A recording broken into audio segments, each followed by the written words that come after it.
Take your stinking paws off me, you damn dirty ape! No!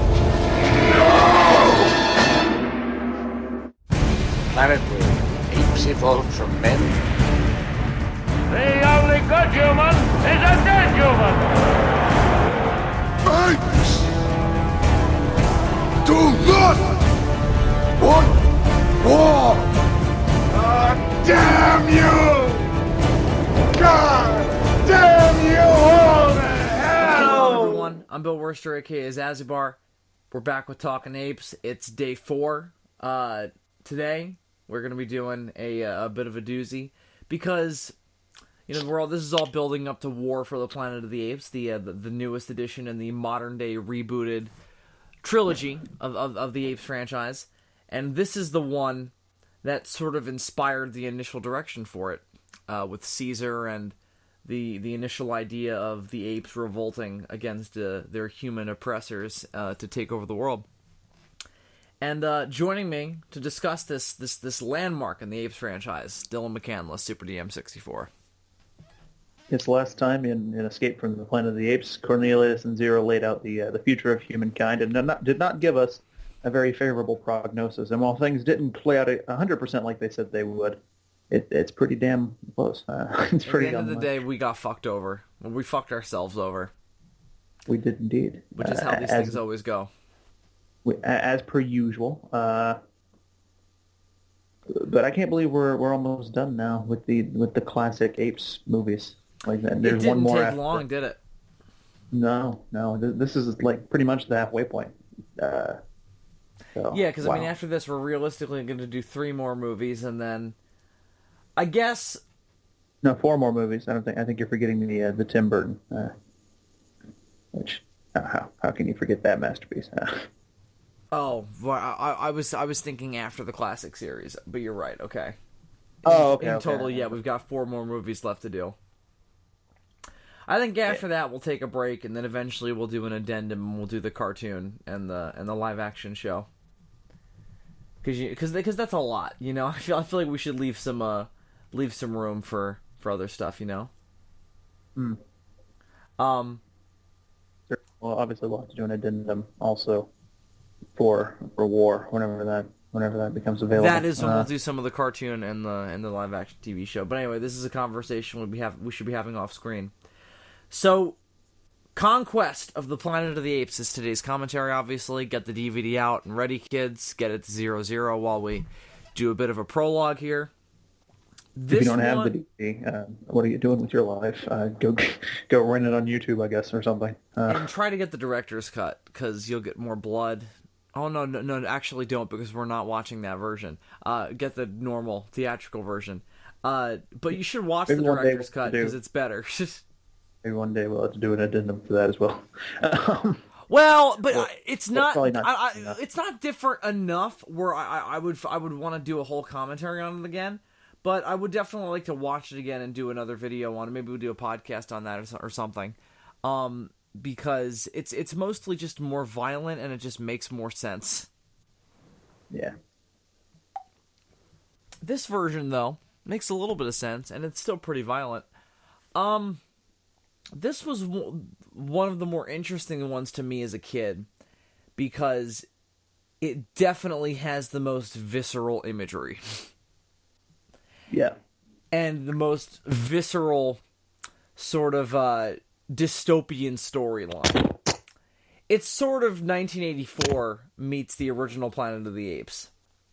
You know?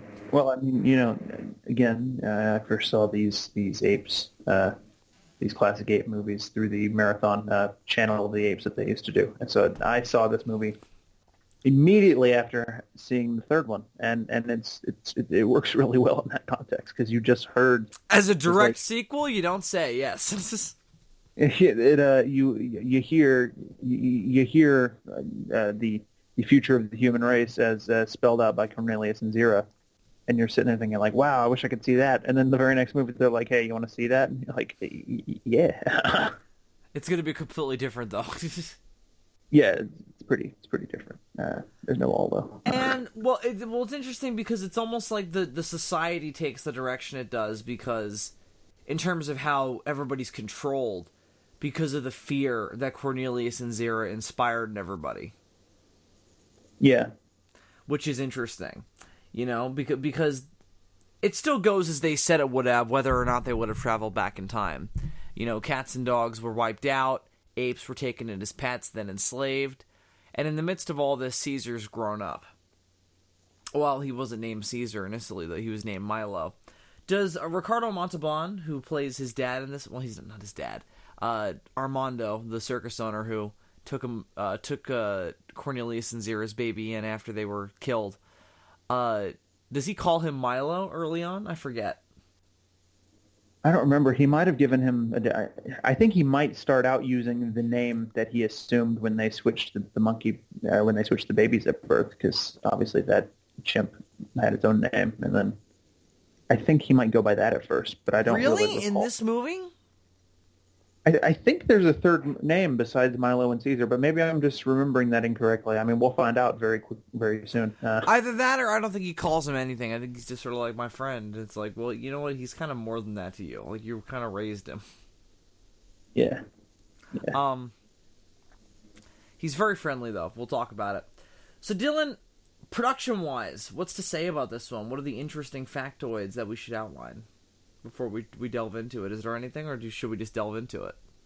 Well, Natalie Trundy, who we saw in the last two movies, playing a mutant woman and a human woman, is now playing an ape woman. So that's different. She's done the trifecta of women. Indeed, she has played all of the races that are available to her in this. Any kind of vagina, she's had it. Indeed.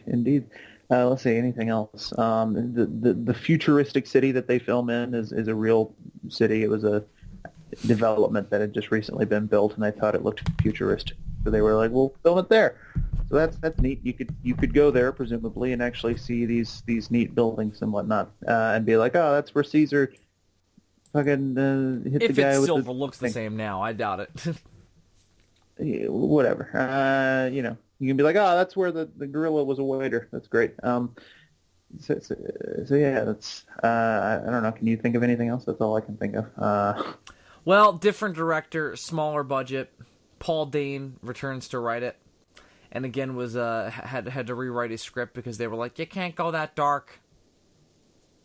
Yeah. Well, yeah. There's a bit of studio interference at work with this film. We mentioned the fact that there's a director's cut and a theatrical cut, which is what we're about to watch.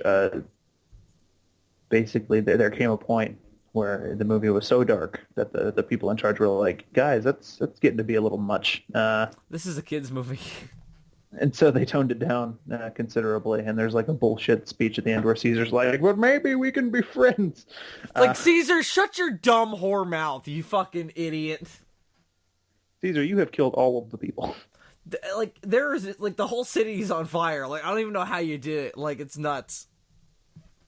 Then you're gonna go off enslaving people in a fucking weird short story that they wrote for you later? It's crazy. That would be like Godzilla destroying Tokyo, and then halfway through he's just like, "Hey, you know what, guys? Maybe let's not." You know what I mean? So you mean like Godzilla 2014? No, he was never outwardly malicious in that movie. It would be more like if 54 Godzilla turned around and suddenly was just like, "You know what? This whole destroying the city thing, not really feeling it." That's kind of what happened in Ghidorah. Although that wasn't technically the 54 Godzilla. Why are we talking about this? Planet of the Apes. Man! Anyway. So, but yeah, so that's the movie we're about to watch. Roddy McDowall, for the first time, stepping into a different character besides Caesar. I mean, besides Queen. Not the last time he would do so either in this franchise, but the first time. I'm running out of things to say. Let's... Well, I think we should just get right into it then, and we can continue the conversation as we discuss it. You've had plenty of time to get the fucking DVD or the torrent out or the fucking access to the International Space Satellite in space, whatever the fuck you need to do. You better be ready, and to press play in 3, 2, 1, play. All right. So first things first. Do you think that it was an error to cast Roddy McDowall as his own son? Personally, no. That's kind of lazy. I like it because, Well, I think actually it kind of helps because you can tell that he's supposed to be related. Whereas if you had a different actor, the ape makeup might make it difficult for you to be able to tell. Oh yeah, that's the one that was. He doesn't Cornelius. feel like the same character in this movie. Definitely, he definitely feels like a different character at the very least. So Well, that's the reason I think it works. If you had cast one of these actors who's basically the same person every time they do it, like if Johnny Depp had been Cornelius and Caesar, then it would have just been the same thing over again. But McDowell is an actor of the caliber that he is able to portray two completely different characters. So one other thing I wanted to mention here was that at the beginning we saw it a year at the very, very start. Like, this thing just kind of fucking started. And it said North America 1991, although I think we're supposed to, again, be on the West Coast, San Francisco, whatever. And, how do you feel about that? I mean, it's super direct. I guess that lines up well with everything we've heard before. It definitely sets us in what would have been the future at the time, Yeah. you know? It's a little weird, obviously, being a modern viewer and having, obviously 1991 did not go this way. But Well, but it's an alternate history, you know, and it's like obviously it doesn't look like our future anyway. Like, it looks like it's not as technologically advanced as our world now because it's a 1970s future movie, you know. yeah, I know some people have issues with that sort of thing. The whole Back to the Future problem. Oh, I Like, always love it. hey guys, it's 2015. Like, They already saw some rubber ape masks as well. it's kind of similar to in the Star Trek universe. The 90s were like a time of like this great war involving all this like genetic engineering and shit. Ricardo Montalban was also involved in all that, by the way, interestingly enough. But There's only like one orangutan in that whole mass. Did you notice that? yeah, the orangutans are very rare in this movie. And I've noticed that in all of them, really. The orangutans show up the least. I mean, even in the new series, there's one orangutan, a small population of gorillas, and then just, like, hundreds of chimps. All right, so I also want to go back to the Roddy McDowall thing.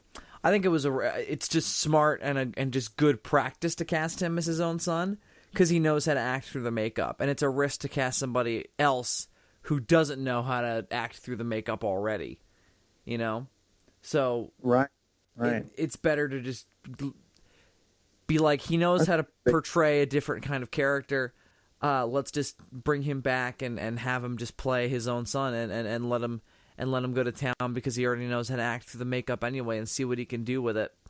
And I think it works really well. I'm surprised they took a risk on Natalie Trunty to be his love interest for that reason. She had never I'm acted through the makeup surprised Kim again. Hunter didn't come back, although that would have been a little weird. I mean, honestly, they could have stuck Kim Hunter in there because Lisa, the name's Lisa, right? She has no lines, so it wouldn't have mattered. Yeah, but maybe that's why it's okay. Although she does have one little line at the end. It's like, no, or whatever. Oh, yeah, that's right. She does. She has a little bit of a Nova moment. Yeah, she is kind of... This movie is also a little bit of another remake of the first one in the sense of, like, he's being thrown into this horrible situation and, forced to be oppressed by this, hierarchy of aristocracy and shit. Beck is kind of like a human Zaius, but 10 times worse. Yeah. See, wow, he calls him Caesar already. What? I thought... Oh, okay. I guess Armando named him Caesar, and then when he gets that book, he also coincidentally also names him Caesar. Oh, well, he allows him to pick his own name, so he probably just picked that one because that's what he was already called. That's crazy. All right. I forgot about that entirely. Me too. Because I thought the only version that had done that properly, sort of, was the Rise of the Planet of the Apes version, where they named him Caesar from the get-go. Isn't it interesting to think that the new Ricardo Montalban turned out to be James Franco? He kind of looks like him in this movie.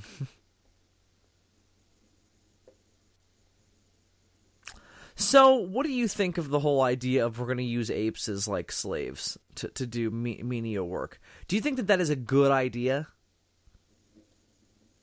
You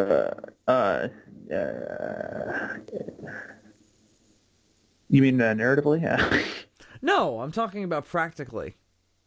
Oh, do you Like, think it would be a if you're good gonna have slaves, like obviously, if if we're gonna endorse slavery in any capacity within any species, is it like, all right, for our dystopian future society, we need to enslave the great apes? I mean, if you're going to enslave any kind of animal, I suppose that would be the logical choice, at least for the kind of work that they're having them to do.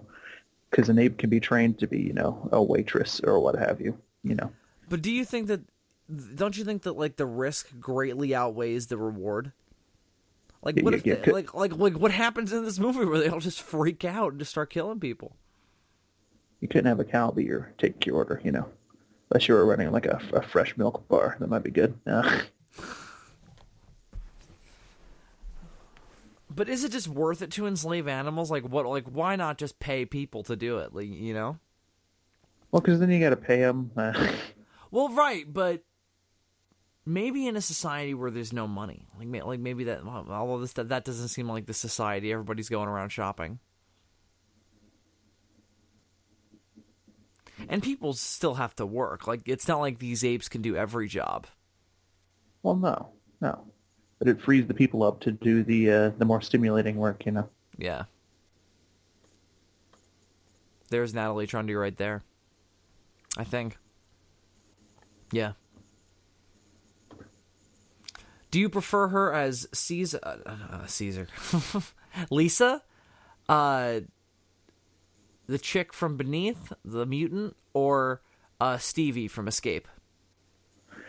Stevie, I think she has the most character in that out of any of those roles. Lisa, I wouldn't even say the most character. I would just say she has the most personality. Yeah, well, the most to do, really. I mean, Yeah, Lisa that's definitely the big thing. Lisa doesn't get to do much in either of these. What the hell does that mean? I think it says Rover. Oh, why doesn't the cat get a name? He was a nameless cat. Its name was... Well, the cat is facing away from the dog. Maybe the name is printed on the front of its, just like it is with... You know what I mean? Like, I don't know. No, they're both they're both facing towards us. Well, that's weird. When we look at it from this angle, it looks like they're both facing the same direction. But when we look at it from the other angle, I don't know. Maybe the cat didn't have a name. I don't know. In Memoriam 1983. So okay, that makes sense. So, like roughly 10 years after Cornelius and Zira arrived, cats and dogs were wiped out, and that's when it all started.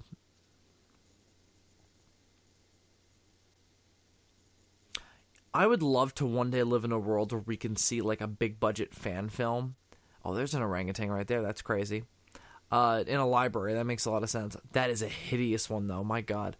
I feel really bad for whoever's in that makeup because I'm so repulsed by them. No, I'm kidding. God damn it. What was I going to ask you? I can't remember now. I'm sorry.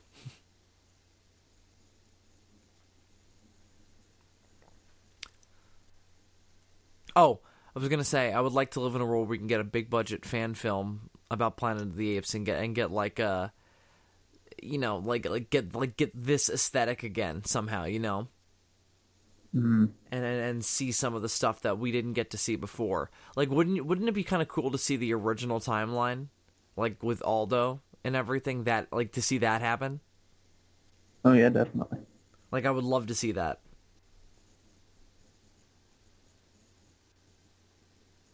Get to see like a proper version of the Lawgiver and shit. Like just having gorillas walking around like this. Is this smart? Oh, look at the gorilla's hands are painted wrong. Well, if we're talking realistically in the real world, I'm a little bit more concerned about the chimps than I am the gorillas. Well, sure, but they're bigger. Like, but again, look at the gorilla's hands. Like his hands were painted wrong. They weren't black. They were like straight up white, like a chimp. Oh God, they're interbreeding. Why the hell are they following her?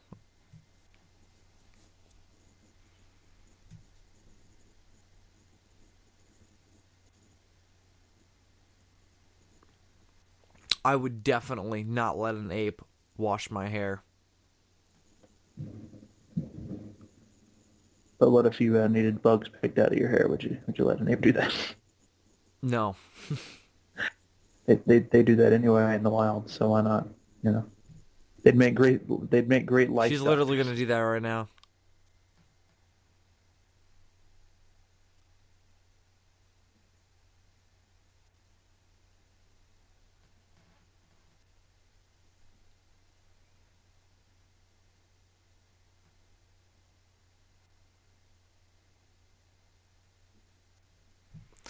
Look at all these wonderful dystopian black outfits. Isn't this what you want to dress like in the future? I mean, yeah. Simple, elegant. You're a man of style.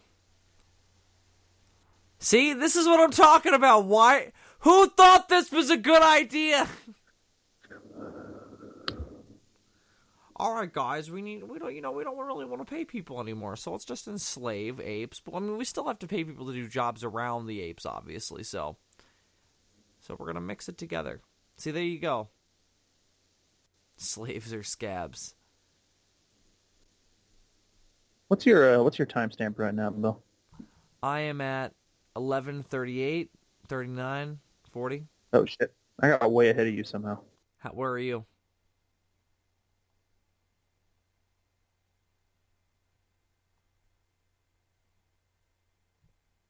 Dylan? No. Where are you? Hello? Oh god, what happened? That was just the power just went out. Oh shit, really? Okay, now it's back on. It doesn't really matter because data on my phone, so we can just keep going. If the power goes out again, it won't affect us because I just switched over to data instead of using the Wi-Fi. Well, I mean, are you still watching the movie? Where are you at now?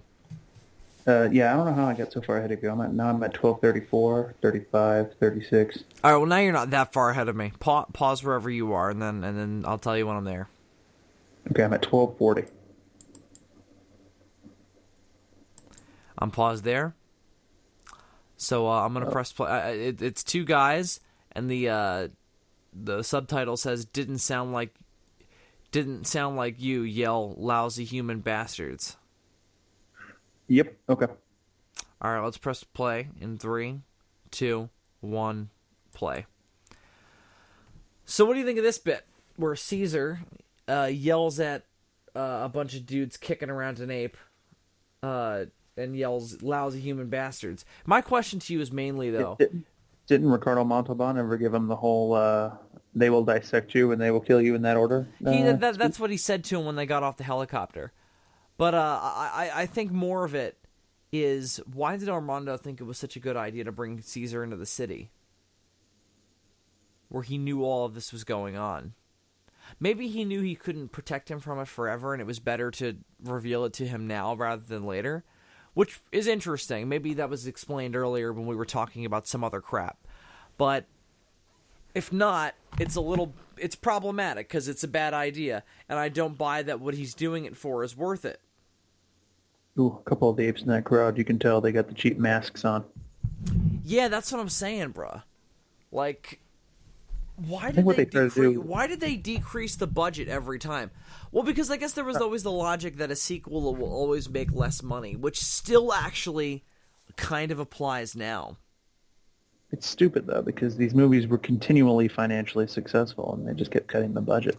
Yeah, but again, back in the day, and still sometimes now, people think that sequels always make less money as you go along. Because people get burnt out on them. And they go... Like, everybody goes at once, and then nobody ever goes again. But I think they're overcorrecting, is the thing. I think they're cutting too much, you know? Yeah, I would totally agree. I think what you need to do is just make the appropriate budget for the appropriate story you need to tell to make money. They're really good together. Like, you totally buy, you know, them as like kind of a father-son duo. Because you you can tell that Caesar trusts him enough to put himself through all this terrible shit. But again, I question that trust. Like, what he tells him to do is put himself into the ape slave class. Although I guess at the end of the day, that's to protect him from being discovered as Cornelius and Zira's son. So I guess that's actually kind of a stroke of genius, but it's still a dick move, because I don't think he really makes Caesar properly understand what he's getting himself into.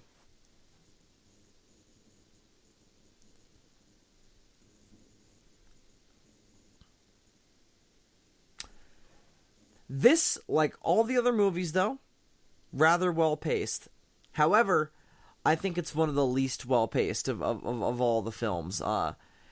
Despite the fact that it's really great, it never really staggers to the near top of one of my personal favorites.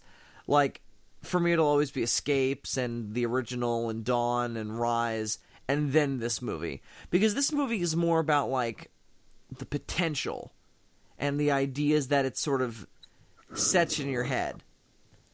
Because I think part of it is it's just so kind of brutal the whole time. This is easily the darkest Planet of the Apes movie. You know? Yeah. Do you think that works? What'd you ask? Well, I said this is definitely the darkest Planet of the Apes movie. Do you think that works well for it? In the classic series, certainly so, and I love it for that. Is that guy on the other side of the desk Culp, who goes on to lead the mutants, like the guy on the left there? He might be, I never noticed that before, but he might be. Beck is really good. Like he is an awesome villain. Again, he's kind of human Zaius, but he's 10 times scarier and 10 times more militant. And he gets that great speech at the end about why they hate the apes. I really like how much continuity is in this movie. They talk about Taylor. They talk about Cornelius and Zira a lot. They bring up a whole bunch of crazy stuff.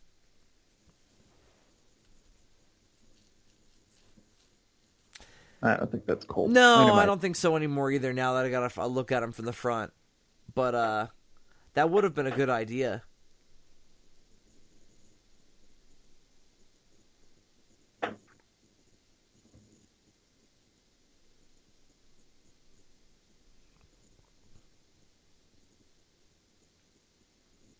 Why did Armando come into the city in the first place?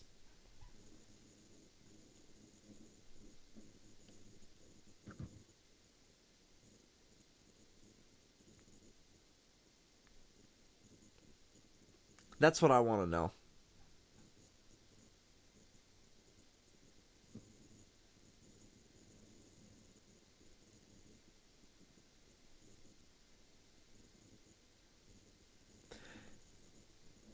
Like, he says he's coming in to advertise his circus and shit and get people to go to it, but again, like, why bring Caesar along? Just go send your own staff to do that, you know? Yeah, I don't know. It's a good question. I think Caesar wanted to see the city, I guess. Did he? It didn't seem like he was really all that intrigued. It seemed like he was more just like, all right, I'll go. Or maybe it was more that Armando wanted him to see what goes on. Yeah, I think that was more it. And again, I guess that's probably the best and most reasonable explanation for it. Like, that makes sense to me, and that's understandable. Like, and yeah, he would have to. He would definitely have to. And the younger you do it, the better. Because you want him to develop an understanding of it as he grows older.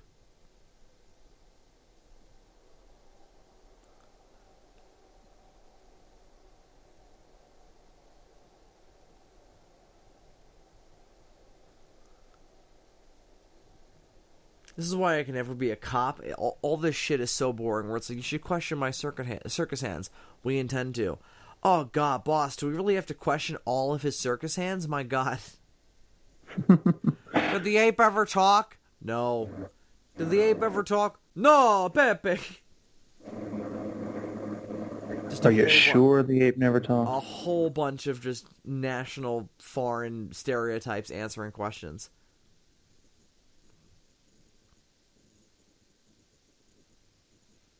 So how do you feel about this naked ape makeup? Or more appropriately named suits? The orangutans actually look really good, I think. I guess it's another nice bit of continuity, because that's how they looked in Beneath when they were naked. They look more orange in this one than they did in the original. It's true. It's still not perfectly orangutan, but no. They're also all way too big, obviously. I still don't understand why all the orangutans in this movie are light-skinned and more blonde than redheaded. Like, it just doesn't make any sense. I like that, It looked to me, though, like a couple of them have the little side of the head ridges. That's why I said I think they look really good. I think that's a nice bit of scientific accuracy that we wouldn't see again until Tim Burton, oddly enough, huh? Yeah.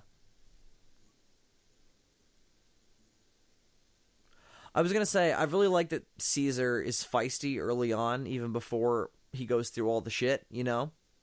Yeah. Like he's not a total pussy. Anytime anybody fucks with him, he's like, rah! I think they should have given Virgil in battle those head frill things. It would have made him stand out more from the other orangutans that we had seen before. I wish Virgil was in this. That would be cool, yeah. He just kind of comes out of nowhere, and he's a great character. Yeah, no, he's awesome. We don't really have a nice orangutan character in this. Like, we don't have any, really. Even though Aldo is in this, he doesn't speak, and he just pops up sporadically to kill somebody. I mean, he's Caesar's Maurice in that movie. It would have been nice to have him here. Mm-hmm. But I guess maybe he is, and we just don't know. I guess maybe it's just because we're looking at this now from the perspective of having the new films, and they've been doing all that so well. So we look back at this now, and we're like, it would have been cool if they had done this like the new ones did. Yeah, like I said, this one has a lot of potential that I think it lacks in comparison to the stuff that came after and before, in terms of execution. Like, maybe you know what I mean when I said before of, like, this one sort of just... It does a lot of the same tropes of the original movie, and it just spins them on their heads in a different way. Like, this is obviously sort of similar to Taylor being put into a cage with Nova and everything. I mean, well, this whole movie is pretty much the first one if Taylor had become like a revolutionary military leader instead of just riding off into the desert at the end. Which was obviously the initial idea for the sequel, which I would have loved.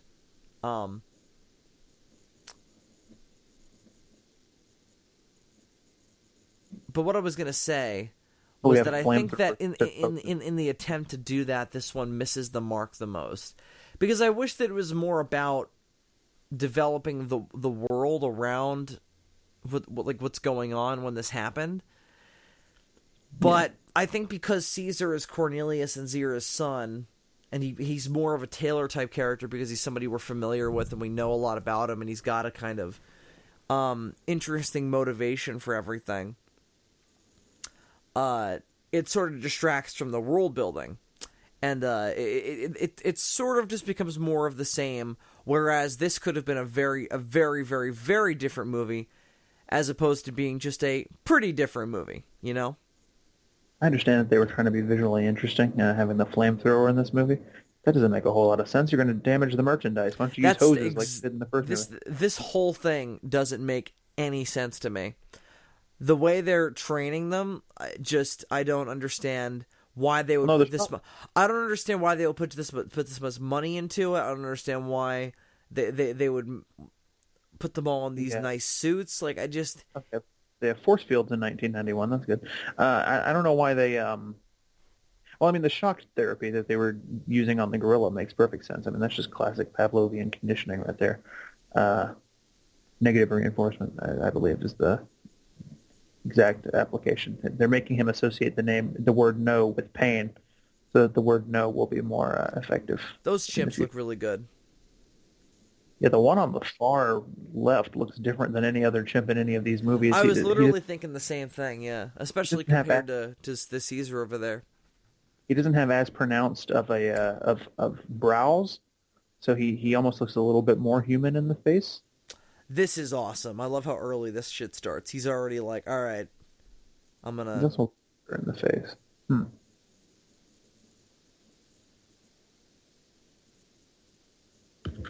He must take after Cornelius. Zero loathed the bananas. See, there we go. We just got a good picture of Cornelius. Thinking about what Caesar just looked like a second ago, he definitely looks different. He doesn't have the hair. I think, like, Cornelius is kind of this, like, mane going on, you know?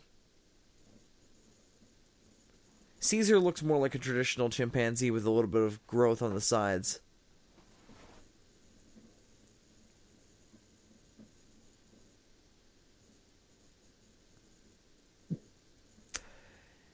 Tell me, has your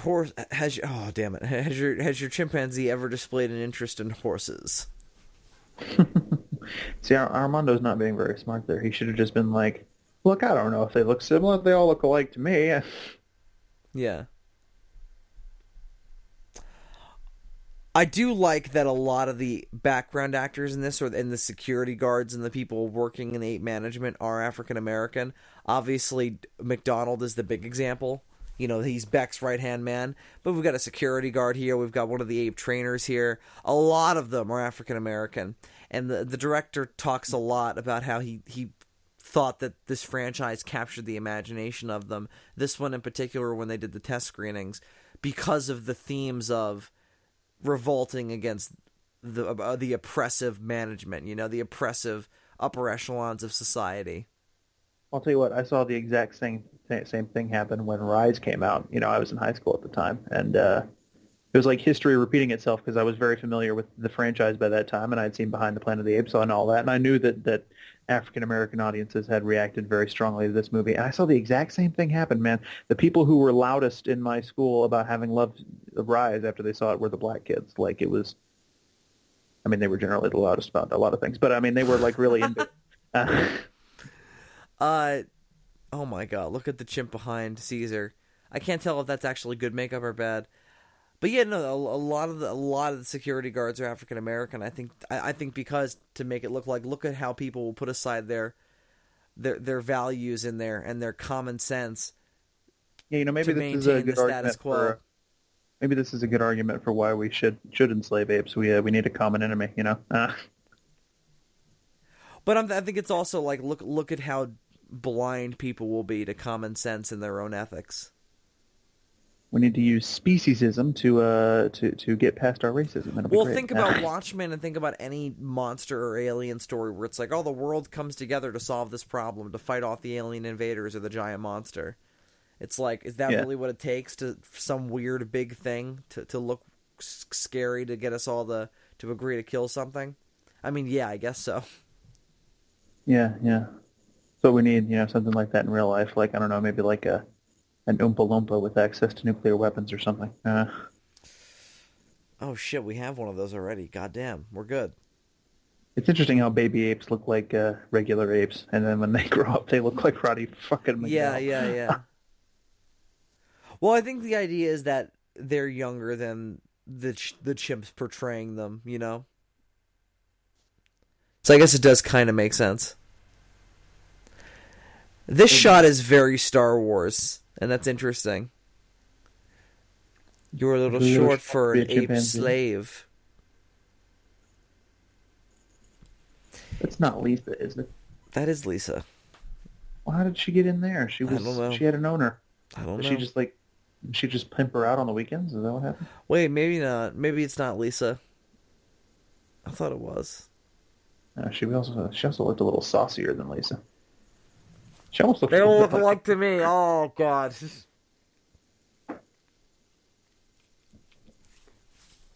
I can't keep my speciesism inside. Oh, this speciesism is killing me inside.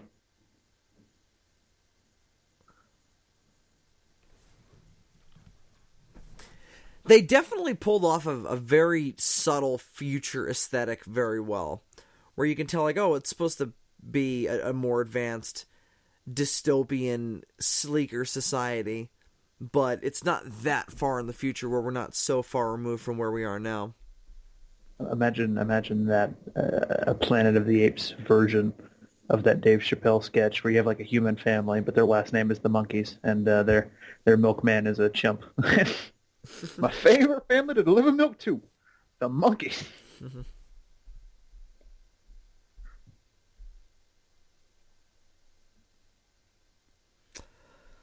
I'm glad turtlenecks still exist in the future, because if they didn't, I don't know what we would do with ourselves. I don't have a good turtleneck right now, and it's my desire in life to get access to one again. It's been too long. I don't have a turtleneck. I could never stand turtlenecks, but that might be due to my living in a very warm climate. Well, if it's cold, that's what I'm saying. Although they're in San Francisco right now, which is a little colder than most of other areas in California, but still, maybe not wear a turtleneck, you know?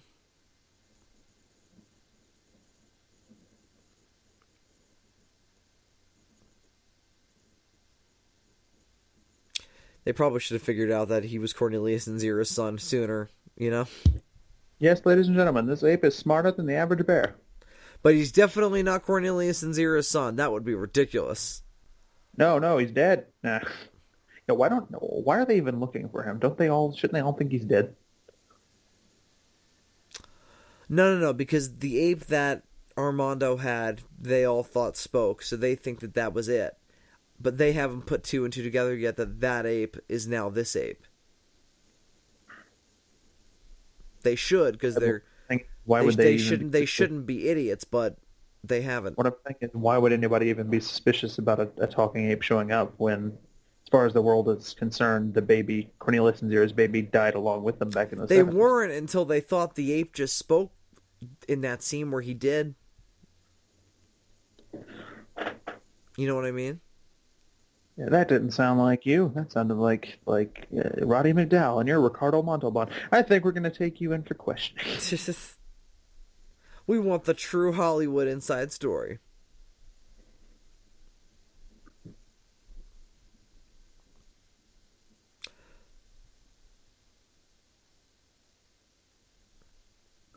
So he is the brother of the McDonald that we see in Battle, correct? Yeah, that's the idea. He definitely. I mean, it's a different actor and everything. I don't know why. I don't know why they couldn't. I guess they made it his brother just to explain the fact that it was a different guy. You know, maybe they. Yeah, I guess they couldn't get the actor back realistically.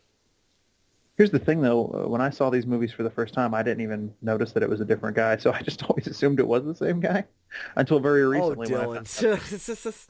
Until very recently when I found out that wasn't him. Oh, Dylan. Speciesism, well, he doesn't even... Speciesism has blurred the lines for you. Speciesism. What you just said is more racist than what I just said because you just called them a different species. No, I'm kidding. We kid here. What the fuck?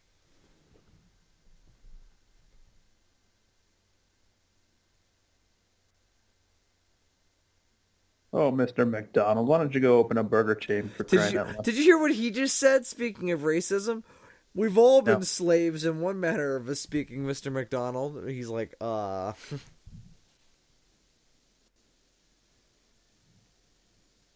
He's like, I'm married. That's technically slavery. It's like, well, yeah, that's fair. Well, it's not technically wrong. I mean, if you go far enough back in history.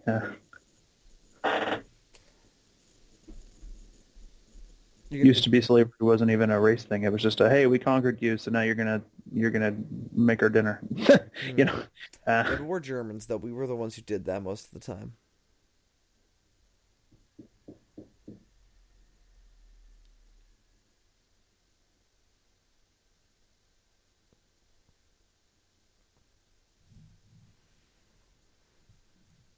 Oh, Breck?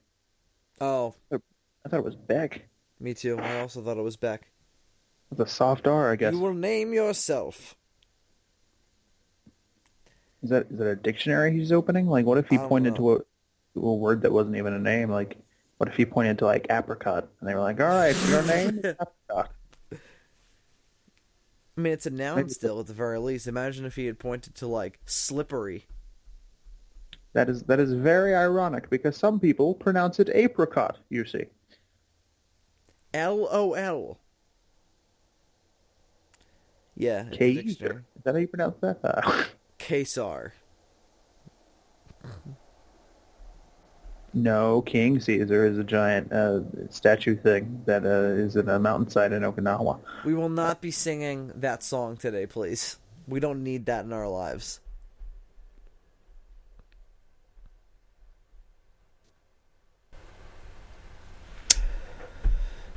Is that really all you wanted the ape for, was to be your bartender? Like, again, I just think that the jobs that they're giving them are so menial. It's like, I mean, I guess that's the point, though. To be like, really, they're going to take these jobs and give them to slaves when they could just be doing them themselves at a second?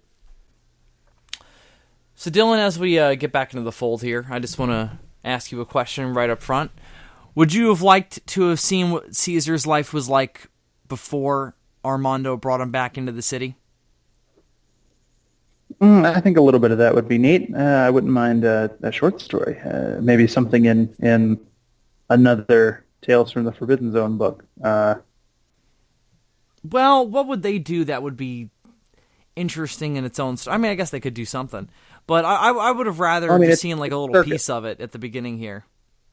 It's circus, so you could do a story about them at the circus, and maybe Caesar lamenting. I imagine some of the people that come to the circus to see him probably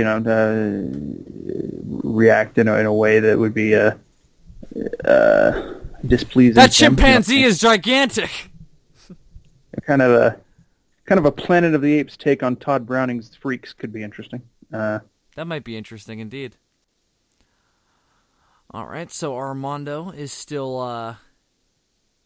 I'm trying to think of a metaphor here. I'm trying to think of a movie where somebody gets interrogated a lot. This is the longest interrogation I've ever seen, I think. I mean, in real life, people admit to crimes that they didn't commit at this point. You know what I mean? Like, something inside them just breaks. Armando doesn't think he committed a crime. Armando should be like, I killed them all! I buried their bodies! And they're like, what? We're asking you about I drank their blood to gain their powers. They were smarter than I was. Like a harp from hell. From hell's heart I stab at thee. I will chase him around Santarin's moons. I murdered the Flying Graysons. When the fuck did he murder Dick Grayson's parents? When was that a thing? When he passed through Gotham. Yeah, but when was he ever in a Batman thing? He wasn't. I was just randomly naming circus-related That was a weird pull, D. All right, whatever floats your boat, whatever rocks your cock. I'm not going to judge. The connection wasn't Batman. The connection was the circus. Okay, so here's another instance of technological superiority, but it's also very 1984, very Blade Runner, I guess. I don't know, any kind of dystopian future thing. Some kind of machine that's used to probe the mind. A little not Empire Strikes Back. It's the Imperial torture droid is in A New Hope. There's a similar implement used in Logan's Run. Which wouldn't be too far away from this. This is early 70s. What's the exact year on this one, D? I don't think we've said that. I think we did. I think I named all the years in the last episode, but let me just check real quick. 1972, so this is a year after the last one. They were making them like Godzilla movies, which is interesting. I wonder why every big special effects franchise that got popular in this era was like, let's knock out one a year. Do you think it's because the special effect, they wanted to make as much use of it while they had the sole copyright to it as possible? Think about this. And this is obviously not the same time. This isn't the same era. In the 90s with Godzilla, they kind of restarted that whole doing big monsters in a suits thing again when they did the Heisei Godzilla series, and then they did it again with Mothra. But then as soon as they ended the Godzilla series, Katakawa brought back Gamera and did it 10 times better. oh shit, Armando's dead already. That's crazy. So I think that these companies go, all right, well, before anybody else can rip us off, let's do as much as we can with this shit. And I think that was Fox's mentality with the Apes. Although I would say nobody ever successfully or ever even really in great numbers tried to rip off Planet of the Apes. Can you think of any examples? It's nice that Caesar was right there in the room when that happened. Isn't there that movie? No. Time? Well, I guess he was in a command post where he would have found out, but Armando wasn't in that building. No, I mean, it was convenient that Caesar was right there when the governor found out about Armando. Yeah, exactly. Yeah. Anyway, isn't there that movie Time of the Apes that MST3K did? Again, not successfully. I mean, sure, that movie actually looks a lot better than you would expect, but it's not good. And it's not a movie; it's a TV show that they condensed into a movie. I mean, this is a great scene, right? What's going on right now, though? This is one of the best scenes in the movie, I think, because we really get to see Roddy McDowall act through this makeup, and this is another good example of why using him again was a good idea. Because again, maybe you couldn't have gotten this with somebody who hadn't done it before. Yeah, I can't think of any successful ripoffs, but Planet of the Apes has been successfully parodied on occasion. Nothing that focuses on it though. It's always like there's always bits of it. Like there's that Simpsons episode where there's the play, the musical version of it. Love that one. I also love the one scene in Spaceballs. Yeah, of course. I mean that's another one that actually looks really good as well. Spaceballs. That's probably the closest I've ever seen a parody get to like properly adapting an aesthetic. And Spaceballs does it all throughout with Star Wars anyway. And in ways that are surprising because the budget is clearly so much lower. maybe the premise of this series is just so specific that it's kind of like if you rip it off, it's like, well, we get it. They did it in the comics. Obvious. Ripping off Godzilla is whatever. You just make a different giant monster. Yeah, that's a much simpler concept, obviously. In order to rip off Planet of the Apes, it's this whole mythos involved that you kind of have to copy, or else it's not even close to being Planet of the Apes anymore. And yeah, comic books have done it. DC has the intelligent ape civilization in Africa that Gorilla Grodd. No, that's not what I'm talking about. Though Gorilla Grodd predates Gorilla Grodd predates Planet of the Apes. I'm pretty sure. Gorilla Grodd, does he? Okay. Yeah, almost without question. I would assume he would have come about in the early '60s when they rebooted the Flash. If not earlier than that.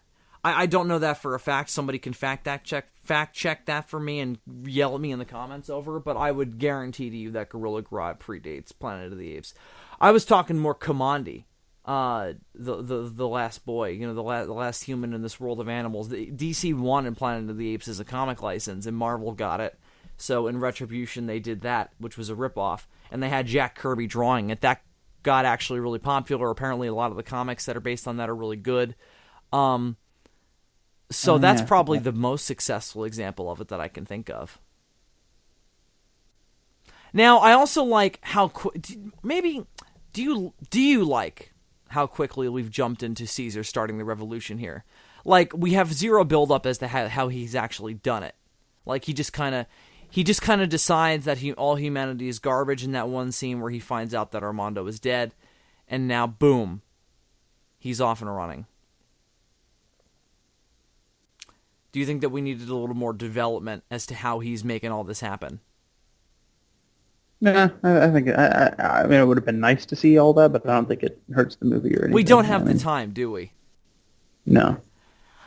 And you get a good enough sense of it in this one bit here. I feel like it's all visually told to you. This movie does a good job of telling a lot of its story visually. I do think it has a consequence that's potentially problematic, in that we don't really have a character whose head we really completely get inside. This isn't one movie that has a really solid protagonist that we get a full understanding of. And I even though Caesar is that in this movie, I don't think we don't get in his head as much as we do Cornelius and Zira, Brent, Taylor, any of the other characters prior. This movie is kind of, well, we're going to do the revolution, so here are the things that need to happen. And I think we're distanced from the characters a little bit because they're all kind of fixed into these roles, you know? Like, we all knew that Caesar was going to decide to do this. And it was more of just a question of when. He was kind of biding his time. Yeah, on the one hand, I would like to see a little bit more detail about what all is happening in this universe at this time. On the other hand, I think you can honestly make that little complaint about any of the Planet of the Apes movies. They're all no, I disagree. I think especially not the first one. Well, they're all really tightly paced, and even in the first one, yeah, I wish I could see a little bit more. I would say that's not the problem here. That's because I think this movie is actually very well paced. I think maybe it's even a little too tight. I could have gone for a little more, but I just think it's that we don't have a character that we're really like in the head of and following. And again, Caesar should have been more of that. Like, think about Rise. Like, Caesar absolutely fills that role in Rise. You know, we totally get inside his head and we follow him really closely. And I don't think the same thing is achieved here. And that's why I think this movie conceptually is so good, but in execution, it's kind of like, oh, well, I wish we could have maybe handled that a little differently. Maybe taken another second to think about that. And why I think Rise is so good, because it was able to do that and capitalize on that unused potential here. So, at the end of the day, that's what I think is really interesting about this movie. Yeah. Well, Rise also has a little bit more runtime to work with, doesn't it? Sure. It's definitely a longer movie, yeah. But by the time we get there, we're going to talk about that a lot, probably. Yep. Even though it's really... I watched both of the newer ones again recently when the new trailer for War came out, and I was like, yeah, these are good. I like these a lot. Oh, man. I mean, Dawn, my favorite movie of 2014. Rise is just as good, though. War, it looks like it has the potential to be my favorite movie of 2017, so fingers crossed. Yeah, and unlike any of the other years, it's got a lot of competition this year. I've been very happy this year so far. Yeah, pretty good, which is good because the last couple of years were kind of spotty. Yeah, definitely. I think this year has been spotty too, but only because we've had more options. True. You know, you haven't seen Wonder Woman yet, obviously, right? No, I'm gonna do that next week. I think I'm gonna do that and the Tom Cruise Mummy movie on the same day. So that's gonna be a interesting double feature. That's gonna be a vast difference. I can already tell.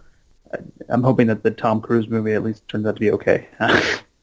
I doubt it. I'm not excited for that at all. I'm gonna go see that sometime this weekend. Anyway, so let's get back to Planet of the Apes. Back to monkey business. So what is Caesar's role? He's just a button pusher here? Not entirely sure. Yeah, that's a good question. Okay, so this is the HUD for controlling the city, it looks like. That's why he's one of Governor Breck's personal aides. Yeah, that's probably, see, what we need is like a really good, there is a novelization of this film, so I wonder if they go into it. But we should probably read that, definitely. I was about to say, what we need is a really good novelization to go into this, because I'm pretty sure the idea is supposed to be that since he's one of Governor Breck's chimps and he works in the command center, he uses that to his advantage in being able to plan the revolution. Yeah. I really like the look of this movie. It looks so different from any of the others.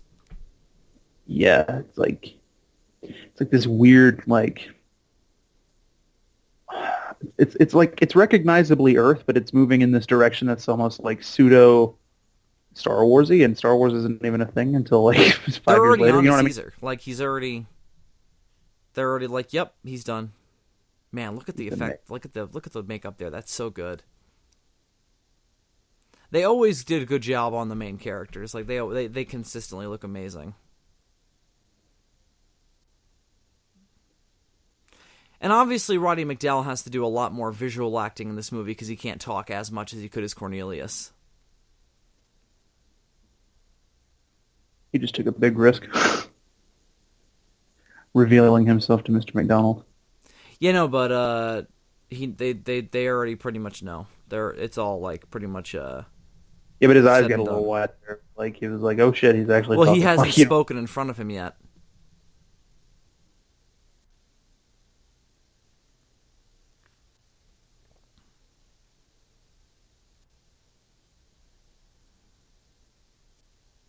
That's a great moment. Well, I'm not.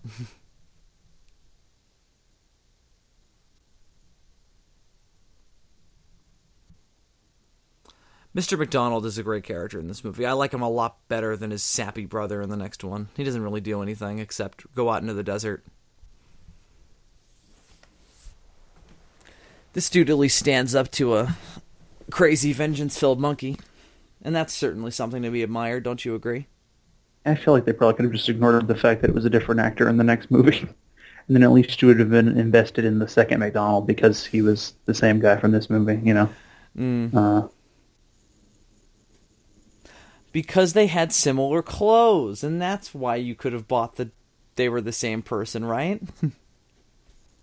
Well, no, it just wouldn't matter. It'd be a Bewitched situation. Oh, there's a new Darren. I never knew. You know, actually, I did know Dick York. There's no precedent for. Oh wow, they did it with Roddy McDowall in the second movie. So yeah, there was total precedence for it. Sure, I would have been fine. I thought that's what they did. I mean, you know.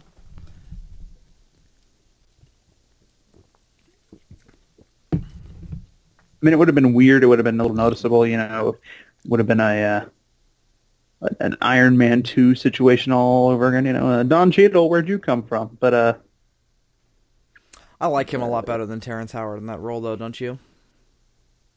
I don't really see that big of a difference, honestly. Don Cheadle is way less of an asshole. To be honest, though, I always used to get Terrence Howard mixed up with Cuba Gooding Jr., so I'm probably not a... That is totally understandable. Like, he looks like him, doesn't he? Like, the first time I saw that movie... They have both played the same characters, and they've played brothers before. The first time I saw that movie, I thought it was Cuba Gooding Jr. for, like, a good minute. Terrence Howard was always the star of Daddy Day Camp to me as a child, but of course, that's Cuba Gooding Jr. I never saw Daddy Day Camp. Looks stupid. I also haven't seen Daddy Day Camp, but I always just thought it was a Terrence Howard movie when I was a kid, because I always got them mixed up. Terrence Howard and Snow Dogs? No. I also always thought 8 Below was a sequel to Snow Dogs, which obviously is not the case, but it has similar looking dogs in it. Honestly, I didn't even know that Terrence Howard was like a person that existed until the Iron Man mix-up, and I was like, yeah, "Oh, there's exactly. another guy." It's that. Well, that's when I got aware of him, and I was like, "Oh, wow, that dude." And then I thought back to Daddy Day Camp and whatever the hell the other movie we just mentioned was, and then I got them confused. But again, we should be talking about Planet of the Apes. Caesar's being arrested. Yes, by not Culp. Yes, not Culp. How unfortunate for him. So this society seems to have put all of its money into torture devices and ape slavery, and none of its money into, like, clothing. or vehicular technology or transport or anything else. Like, it just seems like these are the areas they focused on, you know? Maybe some nice tunnels that they could use to transport between rooms, you know? To be fair, torture devices aren't that expensive. I mean, electrodes, that's no biggie. I could do that myself with a car battery, you know what I mean? Like, do you have a car battery on you? I mean, in a car. That is the best answer I've ever gotten to a stupid question, because it was a stupid answer. You attach the jumper cables to the car battery, and you attach the other end to the intended victim, and then you rev that engine. You should sing that, and then there you go. You've got your next popular jingle for some kind of ad campaign. This is slightly erotic, isn't it? That's, I want it to be the new Hokey Pokey. You know, instead of children running around singing, "You put your right foot in," I want them to be like, "You hook the car battery up to the intended victim." You see the little hole on the top of Caesar's lip there? Yeah. I think that's a mistake in the makeup that we're not supposed to see. Could be. Or maybe the appliance tore or something. Or because the tongue looks really good, but that's obviously like Roddy McDowall's real tongue. But it could also be like his navel cavity, but I would imagine that would be deeper into his head.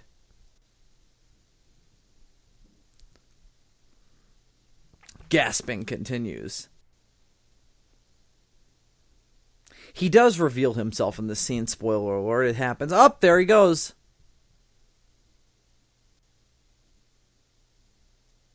Bill, can we do a time check? I think I might be a few seconds ahead of you. 55, 55:01, 55:02. Oh, wow, yeah. I'm at 55:09, 55:10, Oh 55:11. God! All right. Pause. Where are you All right, paused? I'm paused at 55:15.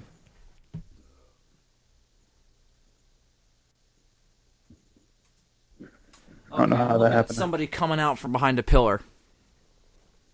At 55:15? Yeah. Hold on, I might have paused at like the beginning of the second, and you're farther along that second. You know what I mean?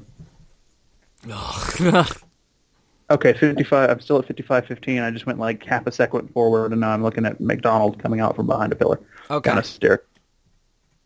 All right. I think what happened is that you might have had a longer VLC delay earlier than I did, and so it just got us a little fucked up. All right. I see. All right. Well, regardless, let's get back into this, shall we? So let's press play in 3. Oh, God damn it! I pressed play too early.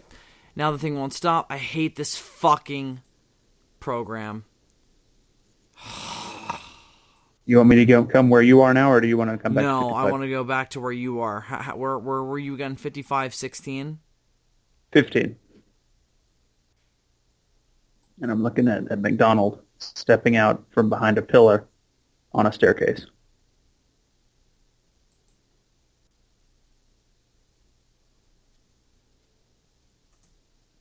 I got it. All right. You got one arm out in front of him. It kind of looks like he's holding an invisible cane. I've got it perfectly, so let's just do it. Let's press play in 3, 2, 1, play. McDonald's in a hurry. So they want him to speak again. This is definitely, I think this is something we've also talked about earlier in the commentary, but this is definitely the darkest of the original series. Would you agree? Oh, certainly. Darkest themes, darkest characters, certainly. Caesar as a protagonist is definitely our... maybe he's just as dark as Taylor, but we see him do darker stuff in this movie than we got to see Taylor do in that movie. Either of it. Well, Taylor did blow up the Earth in his second movie, so... let's not stand on brass taxes about that, certainly, but you know what I mean. This is where they fucked up. What should have happened is the governor should have said, "Shoot it in the head." Like immediately. Oh, without question. Yeah, they definitely should have killed him. To put him through this and then not kill him is a mistake. Oh, no, they were gonna. No, Dylan, they were gonna. I remember this bit now. I know McDonald they were gonna. Fucks up oh, you mean by shooting him in the head? Yeah, sure, no. I know they were gonna. I'm saying they should have done it quicker. Also, they should have been a little suspicious when McDonald rushed out of the room. I do like that Caesar's smart enough to go along with it like this. He fakes well. How he learned to fake his death this efficiently, though, I would love to actually figure out. He's a good faker. Are we sure he's not a woman? This is maybe something he learned in the circus, but that needed to be explained. I mean, did they check his pulse? Because he should still have a pulse. Yeah, no, that's kind of dumb. That's incredibly dumb. I'm sure he's not like masking his pulse using some sort of like Shaolin kung fu. Like there's got to be. That's what I'm saying. If he is, they should have explained that earlier in the movie before when we had the chance to show his like circus life and shit. Maybe he was trained by like Zatanna's dad, like Batman was. You know? Another Batman connection. Yes. Look at Caesar's dumb shoes. I wouldn't be caught dead in those shoes. I don't think he chose those shoes. Probably not. He is a slave after all. He's about to kill this dude. Yeah. It's nice to see some good old ape-on-man murder, isn't it? It also kind of resembled Taylor when he choked out that gorilla in the first movie. Yeah. Just kind of looked like Terror of Mechagodzilla there for... Not Terror of Mechagodzilla. Godzilla versus Mechagodzilla there for a second with an ape running through a high-tech hallway in an underground, you know? Yeah. I wish this was Godzilla versus Mechagodzilla. I think Godzilla versus Mechagodzilla is ultimately a better movie than this, interestingly. Only because I just think that this movie lacks... I don't know. I think I've struggled to find the word for it. I think I got closest when I said earlier that we lack a protagonist we get inside the head of. But I guess it lacks a certain focus, you know? It's got a lot of really cool shit in it. This is a really cool bit. I mean, it's all really well shot. Obviously, the whole revolt is really good. But we're already at the Revolution. Yeah. Does it feel a bit like a bunch of scenes put together to you? No, I mean there's a definite narrative thread going on. What is the narrative thread? The narrative thread is Caesar coming into the city through a series of unfortunate circumstances. He gets stuck into the slave life that he had avoided up until that time, and then he leads a sort of Spartacus thing amongst the other apes. I mean, that's the story of the film, and I think it's portrayed. I don't think it comes off enough as a Spartacus thing. I don't think we get to see enough of him being a slave and being in the shit with all these other apes. I also don't think we establish his relationship enough with the other apes. I think that's maybe the biggest sin of the entire film. The other apes are not characters enough. I think, though, that because of his life before with Armando, where he was, just sort of a family member, I don't think he was willing to put up with the slave shit for very long. I think as soon as he found out Armando was dead and he had no other way out of there, he was planning revolution, you know what I mean? I don't dispute that. I'm just saying the way he does it is underdeveloped. And that the other apes' roles in it are underdeveloped. I wish we got a better sense of, I don't know, their relationship to Caesar, how he got them involved in all this. More like Rise. I wanted that in this movie. And again, I think that's what Rise capitalized on. That was the unused potential of this. I mean, one thing that's really good about this movie that they talk about in the documentary a lot is that they didn't have a big budget, but they needed to make it look like a large, grand-scale revolution. Their inspiration was the riots that took place in California around this time, you know? Yeah, and I think they did that pretty well. Wow, that was awesome. Did you see that? Yeah, by having a bulk of the action set in this tiny command center where it's kind of enclosed spaces, you do get the sense of this large revolution without actually having to see hundreds of apes running around. And then when they are outside on the Sorry, do you go ahead? I'm sorry, I cut you off. And then when they're outside running through the streets, they shoot it in such a way that it works. I think they try to do it again in the next movie, and it doesn't work. Part of the reason I think it's okay in the next movie, though. That's not the problem with the next movie. Well, no. But it is a problem. Part of the reason I think because that's all in broad daylight, so it's something about it having it set at night. You can believe that there's more apes behind them, and you're just not seeing them. This is a great bit. I mean, the biggest problem with this is that the title is a lie. It's not the Conquest of the Planet of the Apes. It's the apes show that they're real scary. Yeah, they probably should have called it Revolution. I mean, Rise of the Planet of the Apes is even not entirely accurate. It's more accurate, I think. Although if they called that movie Rise of the Apes, which was the original title, that probably would have made more sense. And Revolution on the Planet of the Apes maybe would have been a better title for this movie. Honestly, interestingly enough, Dawn of the Planet of the Apes is a better title for Rise than it is for that movie. Although I actually really liked the title there. I thought that was the best of them in terms of actually making sense. Although Beneath the Planet of the Apes will always be the most sensible sequel title. Battle is even it's a little vague, you know? I mean, it's accurate, but it's vague. Escape makes sense. It makes sense, but it's also not entirely accurate as to how it all went down. Well, I mean, what would you have them call it? Time travel on the Planet of the Apes? I mean, Blind accident of the Planet of the Apes.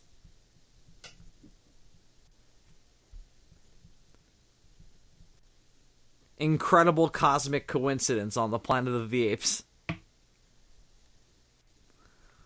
Writer's block on the Planet of the Apes. No, that would probably make a lot of money, though, if we released a movie called Writer's Block on the Planet of the Apes. That people would be like, what the fuck does that mean?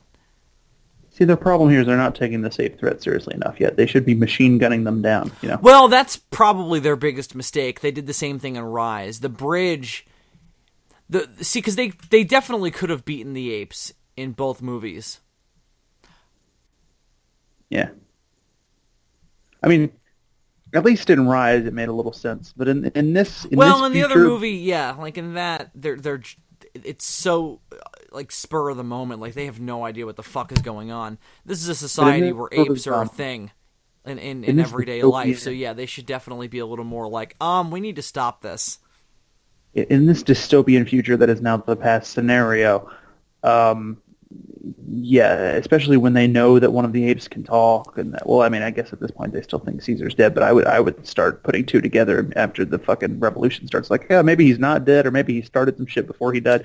I don't know. I feel like if I was Governor Breck, even if he is dead, we already know that the apes have been increasing in intelligence before all the shit with him started, so we should probably do something about that anyway. Maybe even this whole enslaving apes thing. I feel like if I were Governor Breck in this situation, I would have, to quote Palpatine, wipe them out. All of them. See, I think that Breck, as we've been discussing, is definitely is like a human analogy for Zaius. But I think he's like a cocky Zaius. Zaius is not cocky. They come in with like force. They could kill these apes, but they start off like with the fucking riot shields and then screaming, "Then no!" And like, nah, you should have just gone in with intent to kill. But the apes also have numbers on them.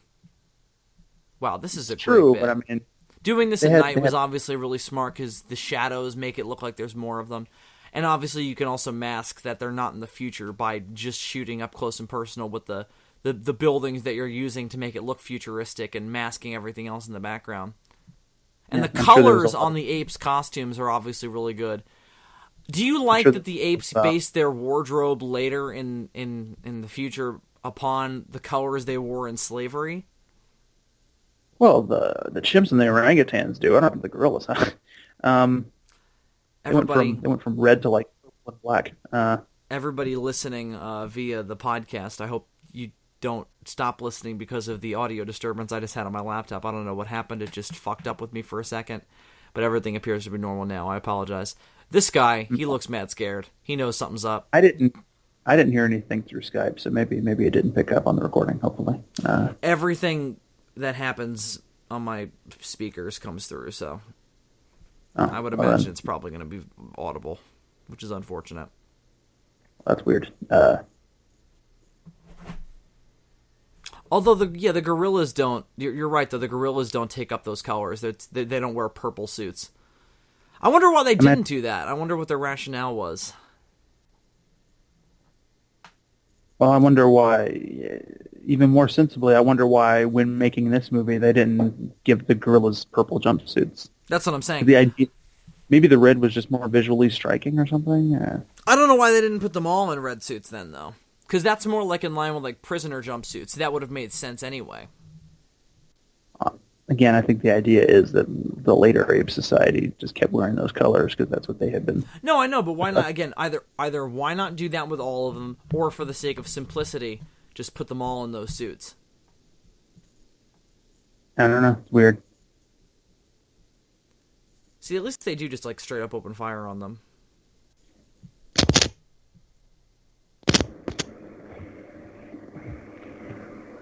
They wasted valuable time, though. They didn't bring enough numbers. They're both wasting both sides are wasting valuable time. This is a total misstep on both sides. This is easily Caesar going like, I have no idea what I'm doing, but I'm going to do it anyway.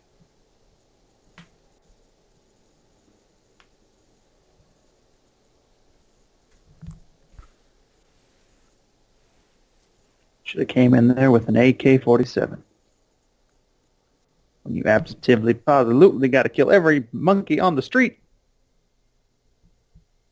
Have no substitute. Oh, I like the dead apes on the ground. That's a nice touch. I always think the line "fight like apes" is in this movie, but it's not. It's in battle. I don't know why I always have that misconception going on. Yeah, I always thought that as well. I had the same exact deal going on. I was thinking about that the other day. I think it's because that's a good line, and we associate it with a good movie, which is not battle. Yeah. Yeah. And I think that's the deal. It would have made more sense in this context anyway, because in that movie, when Caesar says that, he's fighting alongside humans. And in The Unknown Ape, the story where he also says that in that book we reviewed on DFOS, available now. He also says it in a context where he's also fighting alongside humans. Well, at least he's consistent. Yeah. Consistent in his wrongness. It's brilliant.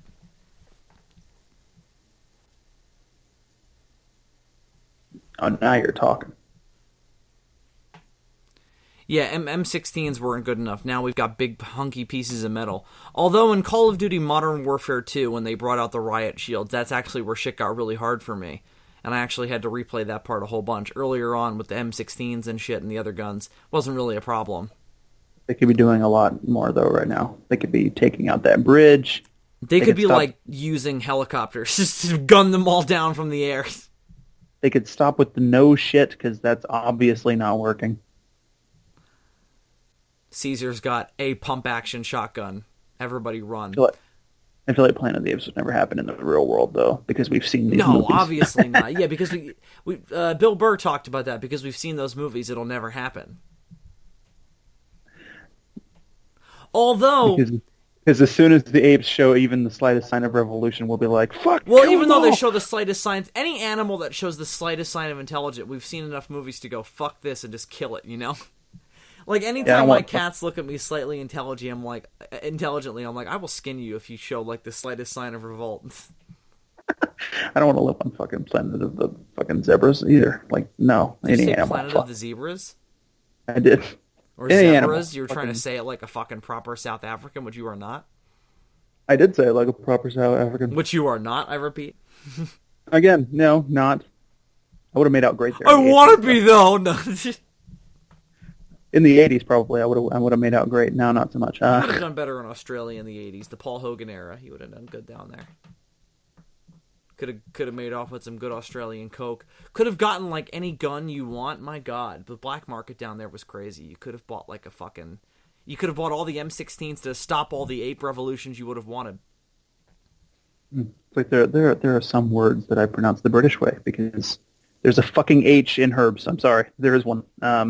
It's right there. In what word? Well, we say it herb for some fucking stupid reason, but the English, the people that we got the language from, they pronounce the H, They call them herb. In the word herb? Yeah. Well, yeah, there's an H in it. You're saying people say it herb? You've never heard that? Yeah, no, I have heard that. I don't though. I think I say the middle ground. The English people say herb. I say herb. like the name Herb. Yeah, fine. I mean, you don't have to like fucking do the accent. I'm just saying there's a fucking H on the beginning, and for some reason people in America got this idea that that it's a silent H. I like that fire has started. That's good. I like fire. No. And I'm like, if the people we got the language from pronounce the H, then I feel like maybe the H is not silent, you guys. I think all of the Planet of the Apes movies are kind of good because visually and really, well, yeah, but especially just visually and just from a visual storytelling point of view, they all work just so well. Like again, we've been talking about this movie, despite having a lot more flaws than the other three, in my opinion, at the very least. Are you including the weakest two, Battle and 2001, in that statement? No, I don't consider 2001 part of that. Battle, I do. Battle, sure. I was talking exclusively about the original series in that point. Okay. Well, 2001 has good elements, but no, I don't think that movie is not good at all. It just has good people working on it. Honestly, I don't know if I like it or Battle less than the other one. Honestly, they're both on that same level for me. You think They Battle both have and 2001 are on the same level? Well, they both have interesting ideas, but then they're also super flawed. You know what I mean? I think Battle is way better. I haven't rewatched either of them in a while. Battle is less offensively just like, oh my god. Battle is just kind of like, all right, that was less than I would have wanted, but it's still Planet of the Apes in some capacity. Yeah. But 2001 has that great score, though, and that does a lot for me. You know what I mean? Battle has a pretty good score. It also has that killer opening and killer ending. I don't remember any of Battle's score, but again, it's been a while since I've seen either of these movies. The thing about the Planet of the Apes movies is that all the scores are also, even though they're not all Jerry Goldsmith, obviously, they're all consistent. They all have the kind of the same sound, because they all tried to copy that. And even though they're not all as good, they all sound the same. 2001 is interesting because it sort of blended that with a bit more of a traditional sort of orchestral thing. Is that an Elfman? I think the score for Dawn is better than the score for 2001. I agree. The score for Dawn is really fucking good, but I think 2001 is not far behind that. Honestly, I would say I probably like the score for Rise better than 2001, even though that one's maybe not even as memorable. But if I was watching that movie, I'd be like, I like everything about this better than 2001. Yeah, to be honest, I don't remember Rise's score at all. I remember Caesar's theme. Like it's very. I remember it while I'm watching it. Yeah, that's what I'm saying. I think that 2001. I guess there was music in that movie. I don't really. I feel like you could use 2001 score for any Planet of the Apes movie, though. Like that movie doesn't matter that it's that score doesn't matter that's attached to that movie. That's my opinion. Like it being good does in no way impact the fact that that movie is garbage. I'm just saying a good score is a good step for me when it comes to a movie. Like I just don't think it does enough. I'll rewatch movies sometimes that I don't even like that much if I enjoy the score. It's weird. I'll just listen to the score on its own. I don't need. Yeah, to, I guess I don't need to put myself through the shit. I hate like almost everything else about that movie. Like even the makeup isn't enough for me. Like I'll watch clips if I want to on YouTube, or I'll look at pictures. I'll look at the pretty pictures of Michael Clark Duncan in his badass gorilla armor. Interesting, because technically speaking, those are like the two this greatest. Is badass. We're not talking about this movie enough. Look at how badass this looks. Yeah, this is all pretty fucking sweet. No, but like technically speaking, that's like the two best things that movie has going for it is that the makeup effects are phenomenal and the score's good. Definitely, but neither of them are enough for me to get me to sit down and watch that movie. Because the characters suck, the plot sucks, the world is... There are two problems with that movie, ultimately. Plot and Marky Mark. I don't think the world is as interesting as you do either. Like I think it's okay. There are little bits and pieces that are okay, but by and large, I just think that it's a bizarre, different backdrop for a generic action movie. And I think the original could have been the same thing, but it's not because it had people who wanted to do something good with it working on it. Not that the 2001 one didn't, but something was lost in there. I don't know what it was, but somebody lost something. I'm not going to name names, Mr. Burton. Anyway, we're not talking about that movie yet. We're going to watch that one too. 2 movies from now. Oh, why do you have to put me through this? We gotta sit through Battle before we can even get to that. We gotta dry. That's fine. I have no problem with that. We got a dry period coming up. We've had 4 good movies, and then we're gonna watch 2 less good movies, and then we'll get 2 absolutely fantastic movies. This is a great moment. If we don't do something now, it will be a Planet of Apes. That line from the War for the Planet of the Apes trailer, I think, is inspired by this movie.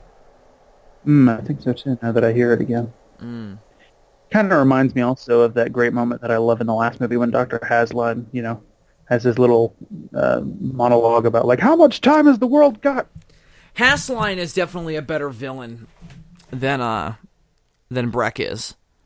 Breck is definitely. I'm surprised how much I like Breck though, given how little we know about him. I wish he was a little more developed. Probably the best villain in the original 5 movies because Zaius isn't really a villain per se. He's just more of an antagonist. Did you qualify Ursus? Would you say he's a bad guy? Okay.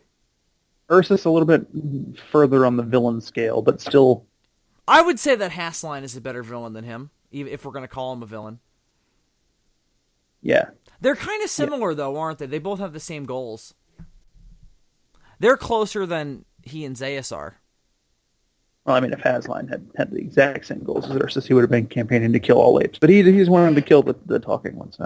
I like I like that Lisa is injured and Caesar visibly isn't. See, we don't get a good enough sense of the fact that Caesar is his servant. That's my opinion.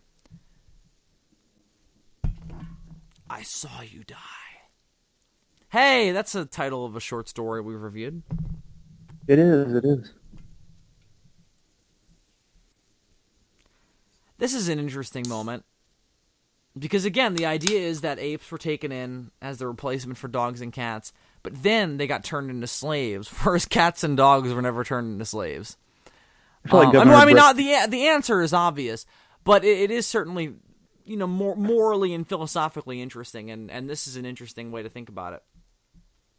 I really like Brick's little speech here. It's a nice answer to his question. I think it's a little bit of bullshit, though. I think the real answer would have been you had fingers. We couldn't do shit with dogs. They had paws. Exactly. And when you think about it, we have enslaved dogs and cats as much as we can. I mean, have you seen those videos on YouTube of the cats in China with the mops on their feet? That's slavery if I ever saw it. That's 10 times worse than anything that the apes ever did. Yeah, more so with dogs because it's hard to... Cats don't make great service animals, but... It depends on the cat. It's an individual basis, Some of them get 10 times more. It depends because on an individual level, there's a lot more there's a lot less of a chance it's going to get attached to a person than a dog. Like a dog, it's almost guaranteed if you do it right. But a cat, it's not guaranteed. Best thing to have a cat for is they'll hunt mice, and that's not even so much slavery as it is. Hey, you're going to do this anyway. That's like why not like some people here? will keep spiders in their house intentionally. And you know what? You know what's great if you have a garden is to keep garden snakes because they eat a bunch of the pests that will affect your crops negatively. I have always wanted to live somewhere where I can do that. Realistically, is just put a bunch of snakes in my backyard, but I don't know where because my neighbors will always be like, "You're a dickhead."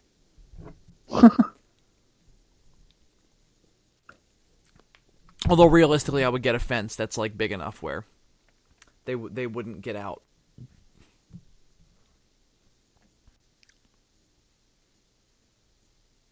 Although then my family will be like, well, we just have snakes in our backyard now, just like a million of them. And I'd be like, yeah, isn't it great? And they'll be like, no. Like sometimes if I see a spider from a distance, I won't do anything about it because I'm like, he'll eat some of the flies. It's only when they're near me that I am like, I should probably kill that. I was in my car the other night, and I happened to look down, and there was a spider on me, looking up at me, and I absolutely freaked the fuck out, and I almost got in a car accident. It was one of the most terrible moments of my life. This is easily... What do you mean it was looking up at you? What do you think I'm... What do you mean... What do I mean? What kind of question is that? I mean, did you see the whites of its eyes? Like, yes, actually. Although it wasn't white, it was more like gray. How do you tell if an anthropod is looking at you? What do you mean, how do you tell? You can... It has a clear front and back. But they don't have eyeballs. From the angle it was sitting, it must have been looking at me. There was literally nothing else for it to look at. It couldn't have been looking past you. It couldn't have been looking out the window at the scenery. Dylan, where it was sitting, I was the only thing in its vision. That's the size difference, I like that we're ignoring the climax of this film to talk about the best scene in the movie. I actually really like that McDonald finally brings up the elephant in the room and goes, as a descendant of slaves, Caesar, shut your whore mouth. And do this reasonably. Although it is definitely a different situation.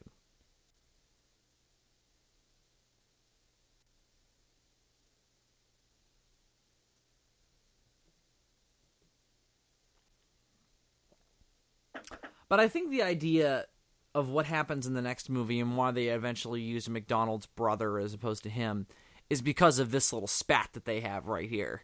Maybe the idea is that Caesar wouldn't have fully trusted him after this. As clearly he didn't when we read the stories that you and I reviewed on DFOS, where he enslaved humans for a time in order to build his ape city after this. Yeah, although it's explained that some of his advisors kind of talked him into doing that, and he kind of regretted it afterwards.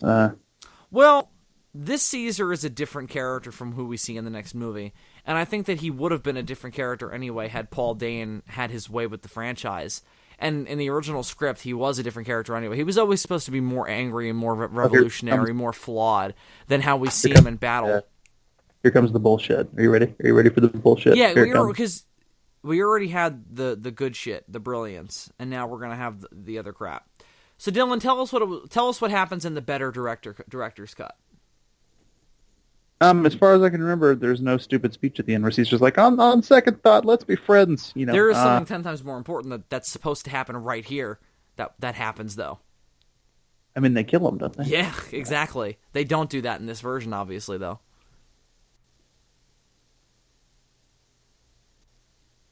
At least they wrote in Lisa saying no to kind of persuade Caesar to. Well, she's against it in the director's cut too, which is good. I always liked that, but I don't like that he doesn't go through with it.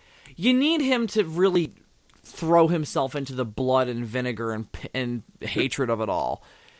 I think, because if you don't, it just doesn't feel right. He is not even moving his mouth. This is so clearly dubbed in later. It's awful. This reminds me of the fucking theatrical cut of Blade Runner. God, did they butcher that movie. They inserted this terrible narration all throughout by Harrison Ford, and then at the end, they wrote in this bullshit happy ending. Ugh. Yeah, this is the worst bit of it, because you can tell he's not opening his mouth along with the words. That's a good shot. They probably added that, because that's easy. You just get the actor in a dark room and get some fire lighting. Anybody listening to this right now who's never seen Blade Runner is wondering, what cut do I watch? Watch the final one. Do yourself a favor. Obviously, it's good that they reshot Breck not being dead. I don't know why they couldn't reshoot Roddy McDowall, though. I don't know what happened. They clearly reshot a lot of other shit. That's true. Maybe there's some sort of a contractual problem. That's an amazing shot. The last bit was great where he said, "We have witnessed the birth of the Planet of the Apes." That's great. That's what they should have called this movie, The Birth of the Planet of the Apes, or just Birth of the Planet of the Apes. That would have been good. I mean, it's also, again, not accurate. He's wrong. Well, it's sort of it's the beginning of the Genesis of the Planet of the Apes. That would have been a better title. Inception of the Planet of the Apes. There's this one gorilla in the front of the pack that always cuts me the fuck up whenever he says, "We have witnessed the birth of the Planet of the Apes." There's this one gorilla that just starts flailing his hands in front of him. I know exactly who you're talking about, too. That's a great shot. That's very similar to the end of Dawn. It is. I never thought of that before, but it is. Yeah, that one gorilla, he always cracks me the fuck up. I like how we keep hearing them making their noises as the credits start to roll. Very reminiscent They do that at the end of all of them. They leave you off with whatever happened. It depends on what's going on, obviously. At the end of the last one, you have the waves crashing, which is nice. Beneath, it's problematic because everything's blown up, so it's just like this ambient noise. And then Escape, it's just the circus sounds. And that terrible narration at the end of Beneath, that was I so like that more than you do, but yeah, it's not great. It's just unnecessary. Deluxe Digital. Well, thank you for presenting this rather good but problematic movie to us. Never realized that much work went into making DVDs. So, Dylan, this is a fascinating one. Amazing ideas. Conceptually, one of the best. One of the most important.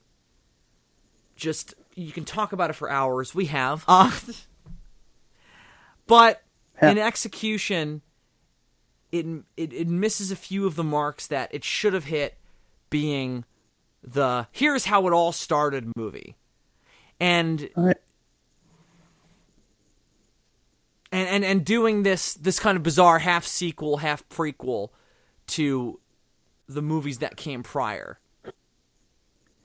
And, I also really love the lovely DVD menu here. I feel maybe the thing here is that comparing this to Rise, which is pretty much a remake of this movie. Pretty much. It's like a weird combination of like Rise of this and some elements. No, it's from... pretty much just this. I mean, there's not a whole Well, lot else they can pull from because it's not that point in the timeline. It's mostly this, but I see a little bit of like the way the humans treat the apes obviously is a bit more escapes than it is this. I mean, Caesar getting put in that chimp place is a bit more reminiscent of the zoo. That's fair. Than anything. I would almost compare it more to the Pierre Boulle novel, though, than I would any other movie in the franchise except this one. Certainly. It's very interesting now that we've read the Pierre Boulle novel to see how the different movies have borrowed from it differently. I don't think we talked about that enough in this one. I mean, just a couple of examples. Some of the stuff that Caesar's put through and sees in his slave training, pretty much. I mean, one of the things is he has to mate by force, which is something that happens to Taylor. I mean, not Taylor. That happens to Ulysses in the original novel. Right. Well, I mean, it kind of happened to Taylor too. I mean, there was that scene where Zero put him in there with Nova. And it doesn't have the same consequence that it does for Ulysses and Caesar, obviously. Although that consequence isn't even brought up in this movie. That's in the extra material that you and I are familiar with. Indeed, I'm so glad we have extra material now. It's so great. Yeah. And I think that it only enhances this movie that more, which I think needs it because it just doesn't. Again, I think there's a lot of missing potential here. Do you agree with me that there are certain things that this movie should have done that it doesn't, and it makes you go, well, I feel like I got less of us than I should have had of this whole situation. Yeah, and unfortunately, it's all 20th Century Fox's fault for cutting the stupid budget every fucking time. I know that there's a bit of old Hollywood wisdom that says that fucking sequels make less money than the originals, and I can understand trying to correct for that, but I think they way overcorrected and continued to way overcorrect as the sequels progressed to the point where in battle the budget is kind of laughable. I mean, it's supposed to be this huge war scene, and there's like a school bus, the best they could pull. But yeah, I think ultimately it falls down to them not giving them much of a budget to work with. Also, just because, and I think this can even be said to a lesser degree about the first movie, all of these movies are so tightly paced that afterwards you're like, that was a really interesting world that I would have liked to see a little bit more of, And I think this one is the most like, whoa, what happened? Like, I think this one has a lot of details that get lost. Like, every time I watch it, I always am surprised when Armando throws himself out of a fucking window. Yeah. Like that's a big moment, and every time I'm like, oh shit. Maybe that's good. Maybe that shock is valuable that it gets me every time. But I think it's more that I just don't remember that happens because so much other stuff happens. I think Rise has a bit of a similar problem. When we get to that movie, that's going to be a weird one to do a commentary on. It spans so much time, so much happens.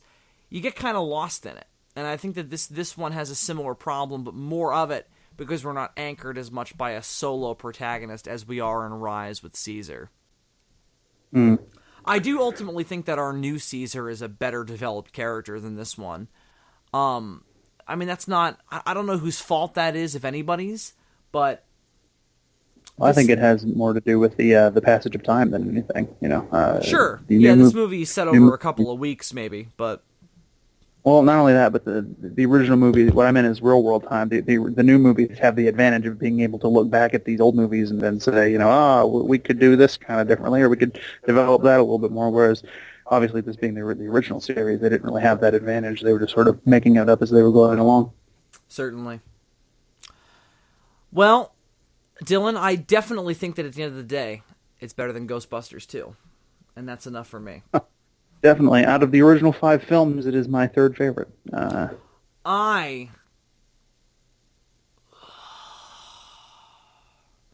It and Beneath are just as good to me. I'm going to put them neck and neck. I think they both have a lot of problems, missteps, and potential. Conceptually, I like this one better, obviously. And that's interesting because as a kid, I didn't feel that way. I think as a kid, this one faltered more to me.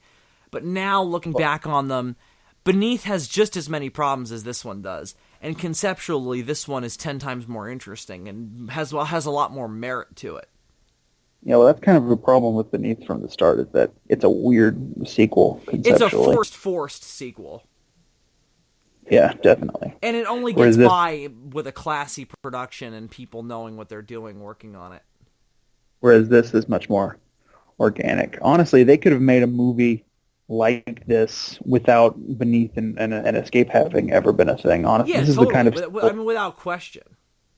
this is the kind of sequel that they could have come up with, even if those other movies hadn't have existed. It's so organic to the franchise. I mean, I could have seen them not doing a sequel to the original movie and then 10 years later doing this.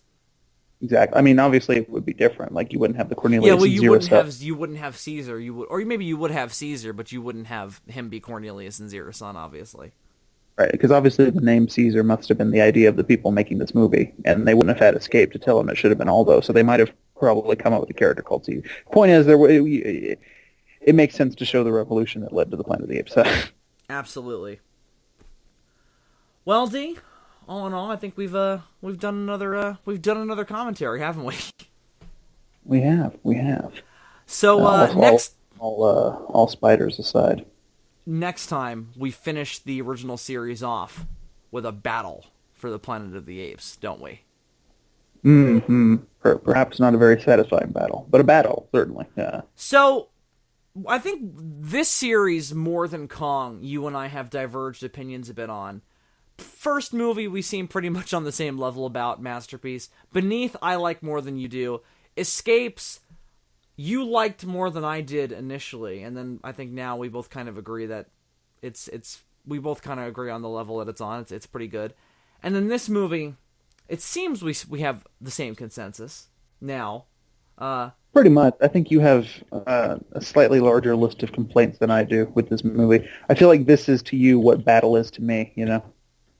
We both like it overall, but you seem to have a little bit more of a problem with certain things in it than I do. I mean, I like Battle less than this. I mean, I feel like at the end of the day, this movie to me is just, it's one that definitely needed a second go, and now that we have it, like if we had never gotten Rise, I think I would like this movie less, interestingly. You know, but now that we have Rise, it's like, oh well, it's fine that this movie exists, but now we have the version of it that we always needed. So this movie is now just kind of like a good first step to go back to, but also having its own merit, you know, being set in the original timeline, and it certainly has its own individual, you know, qualities that are worthwhile. That is an interesting opinion. I like it a lot. I do.